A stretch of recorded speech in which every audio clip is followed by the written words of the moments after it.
आमदार अभिजित पाटील यांच्या माढा मतदारसंघातील सेना दारफळ आणि निमगाव माढा येथे राज्याचे मुख्यमंत्री देवेंद्र फडणवीस यांनी पूर परिस्थितीची पाहणी केली। माढा मतदारसंघाचे आमदार अभिजित पाटील यांनी या सर्व पूर परिस्थितीची माहिती मुख्यमंत्री देवेंद्र फडणवीस यांना दिली।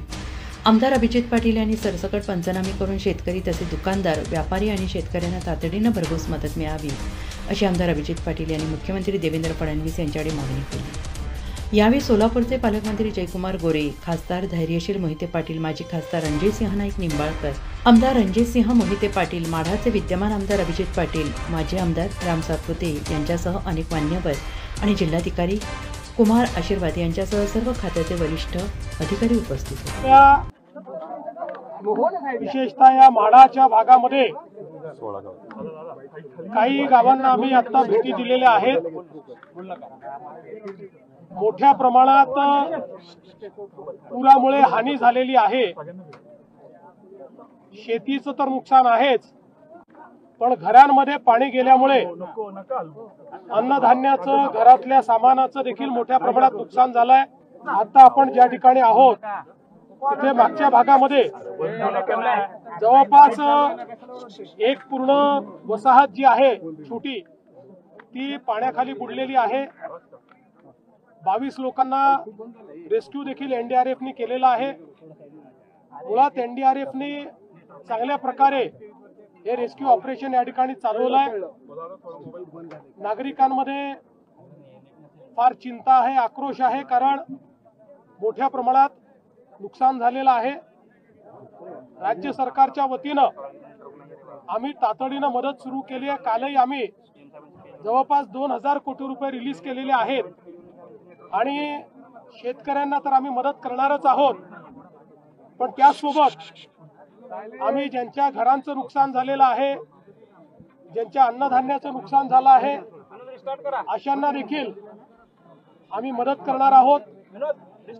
शासनाने हा निर्णय केलेला आहे की कुठलेही अधिकचे निकष न लावता आणि कुठे आवश्यकता असेल तर निकष शिथिल करून नागरिक केंद्रित मदत करायची आहे।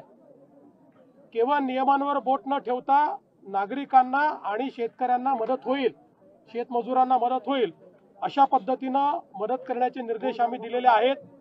आणि पहिल्यांदाच आपत्ती सुरू असताना ऑलरेडी आम्ही पैसे रिलीज करणं सुरू केलेलं आहे। दिवाळीच्या पूर्वीच आम्ही सगळ्यांना या ठिकाणी मदत करणार आहोत। ओला दुष्काळ ही आपली बोलीभाषेतली टर्म आहे, पण पावसामुळे जे नुकसान झालेलं आहे ते सगळ्या नुकसानाची भरपाई आणि साधारणपणे टंचाईच्या परिस्थितीमध्ये आपण शेतकऱ्यांना ज्या सवलती देतो त्या सवलती अशा सगळ्या आम्ही द्यायचा निर्णय केलेला आहे।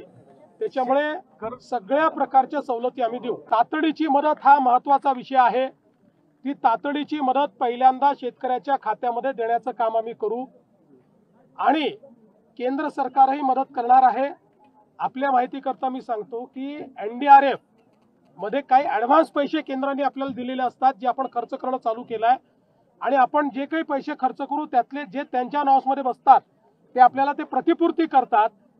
मागच्याही काळामध्ये तसंच झालेलं आहे आणि जे त्यांच्या नावामध्ये बसत नाही ते आपण आपल्या नावामध्ये बसवून आपल्या निधीतनं ते पैसे देतो।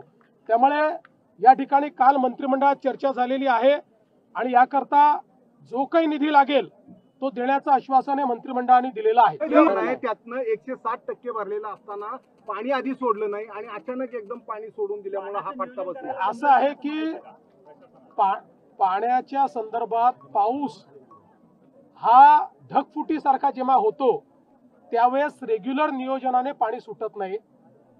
तथापि या संदर्भातही आम्ही काही कुठे कोणी चूक केली आहे का, पाणी योग्य वेळी सोडलं नाही का, तपासून बघू। पण हा पाऊसच अशा प्रकारचा आहे की ज्याच्यामध्ये रेग्युलेटेड फ्लो करणं पॉसिबल नाहीये।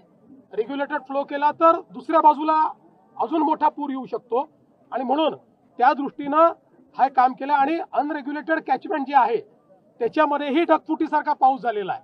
त्यामुळे केवळ धरणाचा विषय राहिलेला नाही, धरणाच्या व्यतिरिक्त जे कॅचमेंट आहे त्यातही पाऊस झालेला आहे। निसर्गाचं चक्र हे बदललेलंच आहे आणि वातावरणाच्या बदलाचा परिणाम या ठिकाणी होतो आहे.